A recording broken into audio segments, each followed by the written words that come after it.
Bonjour à tous et toutes et bienvenue dans le podcast Incarner son soleil, un podcast qui vous aide à changer de regard sur votre vie. Je suis Pierre Devos, coach de vie, et dans ce nouvel épisode, nous allons parler de notre tendance à parfois nous limiter et comment nous pouvons nous libérer de cette tendance du passé.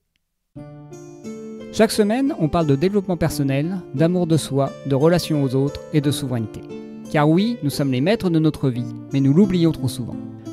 Je vous partage ici mes expériences, mes compréhensions, mes points de vue, avec légèreté, sincérité et bienveillance. Alors bienvenue. Et oui, enfin un nouvel épisode de podcast, ça faisait longtemps. J'ai enfin dépassé ma peur de ne pas faire comme il faut. Et après 3 mois de réflexion et d'essai, j'ai enfin réussi à mettre en place un petit jingle qui me plaît. Donc vous aurez peut-être la surprise de le voir évoluer ou pas, on verra bien. Vous aurez toutes les références de l'artiste et du morceau dans les notes de podcast si ça vous intéresse. Et comme vous voyez, 3 mois pour un jingle, c'est un peu long. Et c'est vrai que sur ce podcast, même si c'est un projet qui m'anime toujours, j'ai eu tendance ces derniers mois à le remettre en cause et à refuser de me donner les moyens de mes ambitions. C'est-à-dire le diffuser, en faire la promotion sur les réseaux sociaux, me former à l'optimisation sur YouTube ou d'autres plateformes. En gros, faire tout le boulot pour qu'enfin il soit visible et puisse trouver son public. Parce que oui, je crois en ce projet et je crois qu'au fur et à mesure des épisodes, je m'améliore et que ça peut intéresser certaines personnes. Et je me suis fait la réflexion ces derniers temps que j'avais eu tendance par le passé et encore maintenant à me limiter dans ma vie et à m'interdire certains domaines. Et je suis sûr que pour vous, c'est pareil. On a tendance parfois à dire « Ah ouais, mais là, ça suffit, je ne peux pas atteindre plus » ou ce serait trop compliqué pour » ou « Je n'ai pas le droit de » ou « Faut pas rêver ». Voilà, toutes les excuses qu'on peut se donner pour se permettre d'avoir une vie qui nous corresponde plus, nous ressemble plus, que ce soit en termes de réussite, de bonheur, de plaisir, de détente, même matériellement, quelles que soient les envies qu'on a pour notre vie. Et donc moi je suis actuellement dans cette étape-là, à choisir entre continuer à rester dans le connu et me limiter, et même je dirais un peu m'ennuyer, parce que c'est du connu et donc il n'y a plus de découverte, il n'y a plus le goût de la nouveauté, ou aller vers l'inconnu et permettre à ma vie d'être plus grande, plus riche, mais aussi moins sécurisante et plus surprenante. Et donc j'ai envie de partager avec vous la peur principale que j'ai actuellement identifiée chez moi, et d'autres peurs annexes qui vont en découler. Je pense que ça peut vous aider à voir un peu plus clair et je vais aussi faire le point sur tout ce que ça a apporté, cette étape de se limiter, et comment sortir de ce placard et de cette tendance à s'enfermer dans une cage dorée qui peut des fois être un poulailler. Mais l'avantage, c'est que c'est confortable, il y a des poules, il y a des œufs, et il y a de la paille, donc qu'est-ce qu'il faut de plus? Et donc la peur principale que j'ai identifiée pour moi, c'est la peur d'être débordé, de ne plus pouvoir gérer ce qui va arriver, ou d'être dépassé par ma création et par les conséquences des actes que je vais poser. Et cette peur limite donc clairement nos choix, notre tendance à faire les choses et nos tendances à oser. Car oui, oser, c'est sortir de cette zone de confort et devenir quelqu'un d'autre, tenter de nouvelles choses, au risque que ça marche ou que ça marche pas. Mais de toute façon, il y aura un changement, il y aura un avant et un après. Et donc, l'expérience de vie ne sera plus la même. On aura acquis en expérience concrète.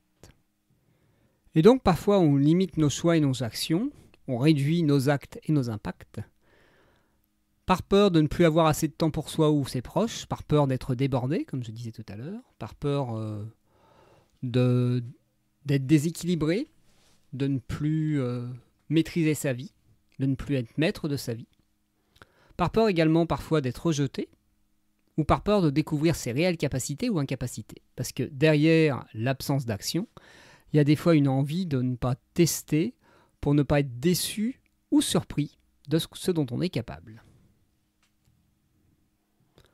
Pour ma part, le fait de ne pas lancer mon podcast plus globalement, c'est par refus de voir réellement si ce podcast peut trouver un public et si réellement je peux toucher les gens ou pas.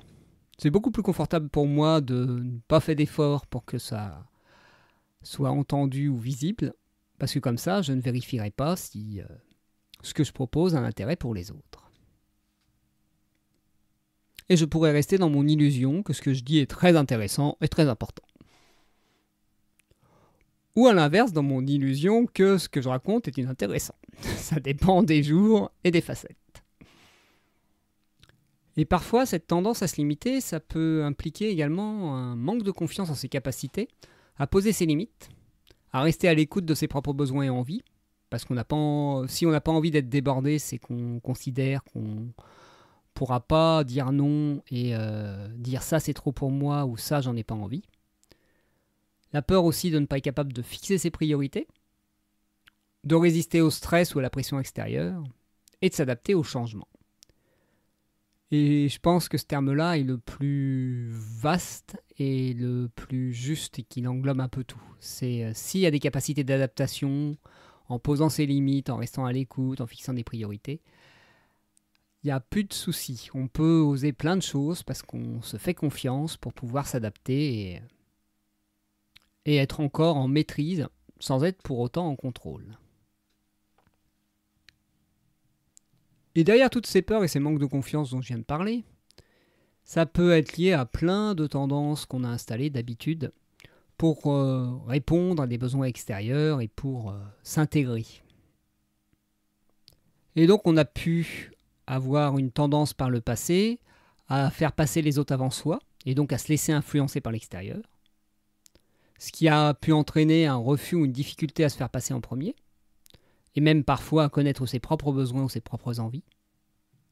Derrière cette difficulté à passer à l'action et cette envie de rester dans du connu, il y a aussi peut-être un désir de perfectionnisme et un désir d'atteindre une excellence ou un absolu inatteignable. Et donc le meilleur moyen de ne pas être déçu par le fait de ne pas pouvoir l'atteindre, c'est de ne rien faire.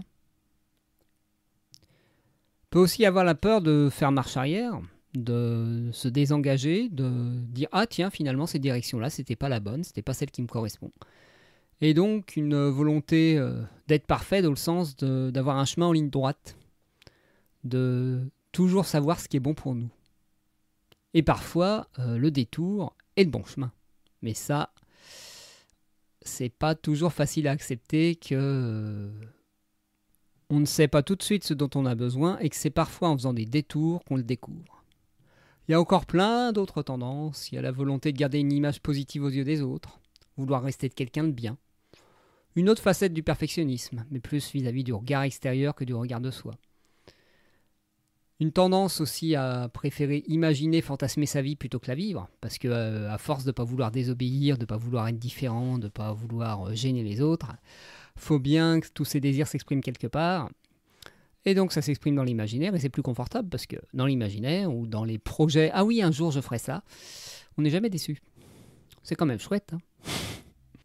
Et ça peut être lié aussi à une tendance par le passé à avoir vécu beaucoup de manques, avoir eu besoin de se débarrasser de beaucoup de choses, à s'interdire beaucoup de choses, et donc à avoir eu l'habitude de vivre de peu et même de se contenter de peu, parce qu'on ne mérite pas plus, on n'a pas le droit à plus, ou si on a le droit à plus, on nous le retire. Donc plutôt que vivre la douleur de perdre quelque chose, autant ne pas l'avoir du tout, ou même pas essayer de le conquérir. Et oui, c'est dense, il y a plein de choses. Et encore, je ne prétends pas être exhaustif, c'était quelques liens et quelques connexions que j'ai vues avec cette envie de se limiter, quelles pouvaient être les raisons et les peurs cachées derrière. Donc après toutes les peurs, les résistances et tous les côtés chiants de ce fonctionnement qui nous a servi, qui nous a été utile, qui a été quelque chose qui nous a permis de nous construire et nous intégrer aussi, parce que ça a aussi servi à ça, j'ai envie de voir toutes les ressources et tous les moteurs que cette tendance nous permet d'avoir. Parce que oui, derrière cette tendance à se limiter, cette habitude de se limiter, on a développé des capacités dont on n'a pas obligatoirement conscience. On a bien sûr la capacité de se contenter de peu, et donc d'être à l'aise avec le côté répétitif, avec le côté qui se ressemble, avec je dirais, le train-train. Il y a eu aussi pour certains la capacité à s'économiser, à prendre soin de soi. Parce que si on se limite autant dans notre vie, des fois, c'est qu'il y a une difficulté à mobiliser de l'énergie ou avoir de l'envie ou avoir de la motivation. Et donc, derrière, une volonté de se préserver et d'apprendre à poser ses limites car parfois, que ce soit mentalement, émotionnellement ou physiquement, on a du mal à reprendre de l'énergie et donc on a besoin de poser des limites claires et de penser à soi d'abord pour pouvoir se mettre en mouvement, pour pouvoir avoir l'énergie suffisante pour soi-même et pour tout d'abord la survie, le minimum vital et puis après ses propres projets. Ça a pu aussi pour certains permettre de se concentrer sur l'essentiel, de faire du tri. Moi, pour ma part, ça m'a orienté vers le minimalisme, vers le côté me contenter de ce qui est vraiment important pour moi, de me concentrer sur ce qui est essentiel, parce que je sens que sinon je m'épuise à vouloir faire plein de choses ou m'intéresser à plein de choses. Une autre facette du perfectionnisme que j'ai mis en avant, c'est aussi l'exigence et le désir d'excellence, mais qui là peut être utilisé au bon endroit, sur des endroits qui sont importants, et tout en permettant aussi en parallèle de développer un petit côté pragmatique, qui permettra de compenser cette tendance en disant si là ça a un impact de 0,001% sur le résultat final et que ça me prend 10 heures, pourquoi je le ferais? Parce que cette capacité à se concentrer sur l'essentiel peut combler cette tendance au perfectionnisme et la compenser. Et ça peut aussi, pour ceux qui ont eu des besoins de préservation forts ou de recentrage sur leur propre vie, ça a pu permettre de se rendre compte que le plus important, c'est nous.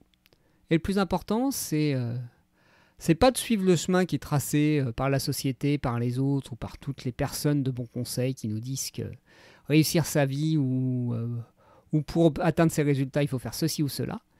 C'est d'écouter à l'intérieur et de reprendre la barre de son propre navire, tout en écoutant les conseils, mais tout en étant la personne qui décide au final de ce que l'on considère juste pour nous.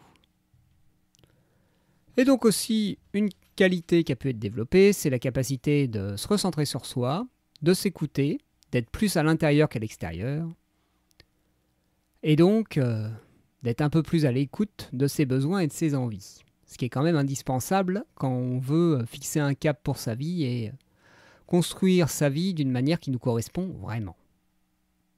Donc on pourrait se dire que toutes ces capacités, oui, certes, elles ont été utiles, mais comment les utiliser pour se remettre en mouvement et retourner vers l'extérieur, vers l'ouverture et vers la nouveauté. Et donc cette période de limitation a pu permettre peut-être pour certaines personnes de développer une tendance à la focalisation, ou à se poser les questions pour le devenir, un peu plus centré sur ce qui est important plus pour elles, et aussi une capacité, je dirais peut-être pas d'organisation, mais au moins de vision, de se poser la question de où est-ce qu'on va et peut-être même de projection dans le futur pour j'ai envie d'aller par là.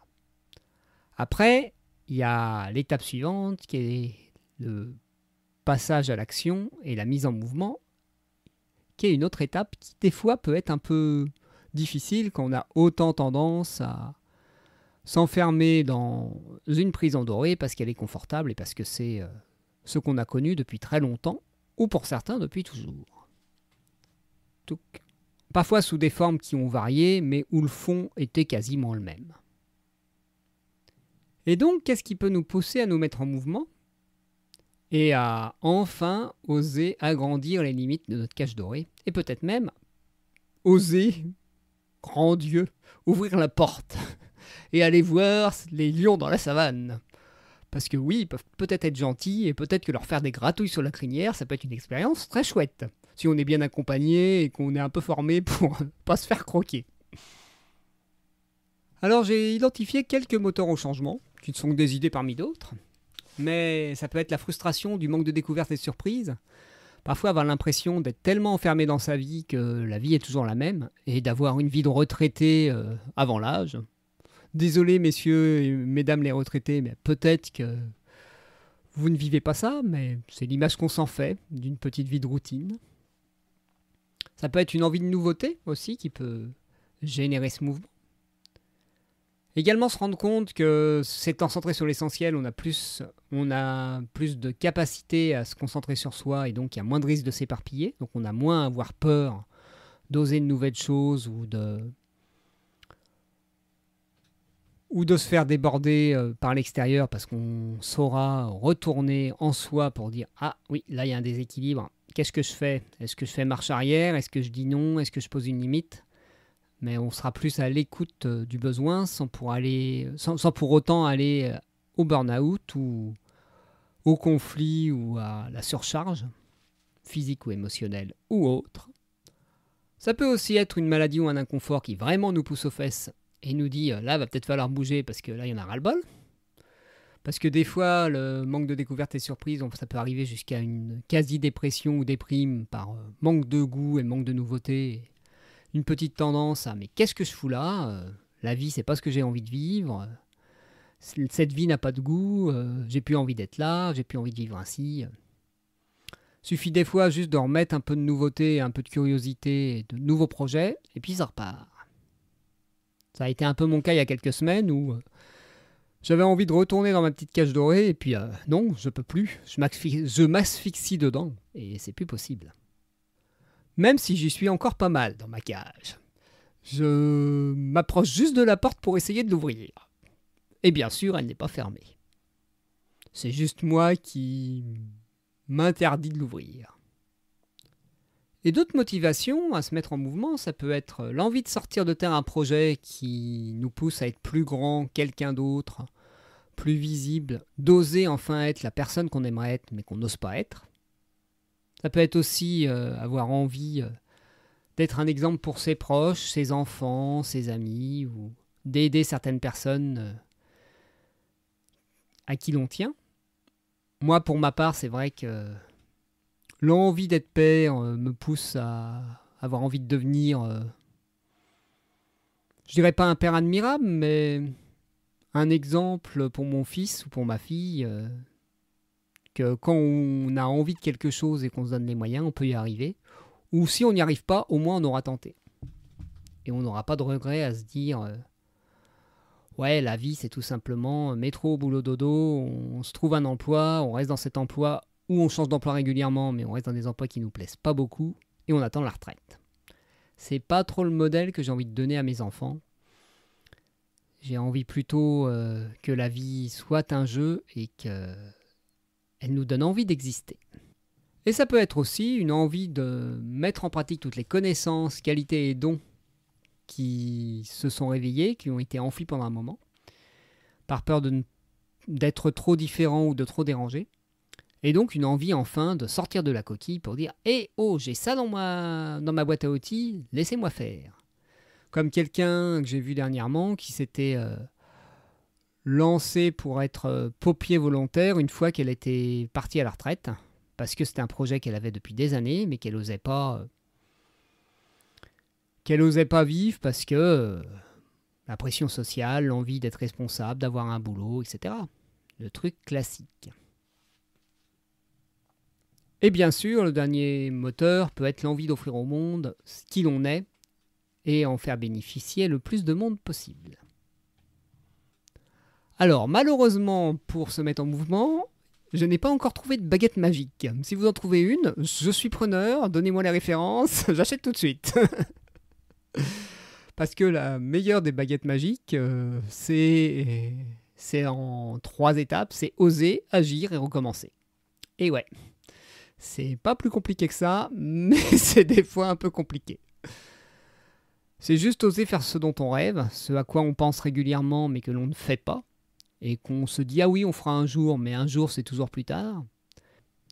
Ça peut être aussi tenter de nouvelles choses, de nouveaux loisirs, de nouvelles activités, de nouvelles compétences, apprendre de nouvelles choses, pour éveiller des envies ou des capacités enfouies ou même des projets qu'on n'imaginait pas.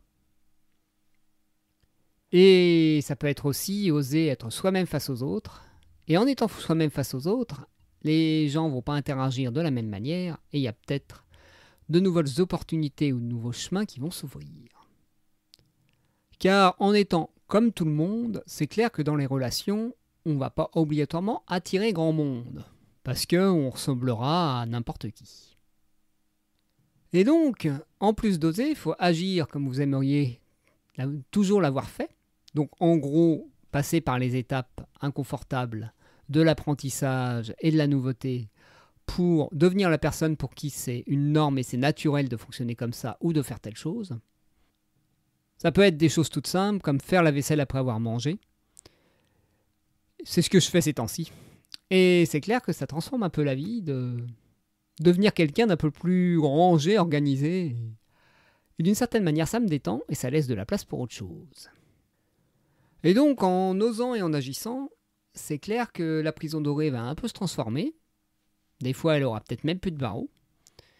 Et vous allez peut-être découvrir une nouvelle émotion que vous ne connaissiez pas, la fierté. Être fier de vous donner les moyens de créer la vie dont vous rêvez et d'aller dans la direction de ce qui vous attire.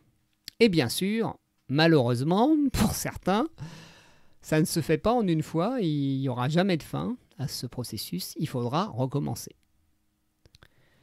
Et il faudra même parfois être très très patient et persévérant, parce qu'il y a des projets qui peuvent sortir de terre très rapidement, mais on ne va pas demander le même temps à un pissenlit pour pousser qu'à un chêne de 40 mètres.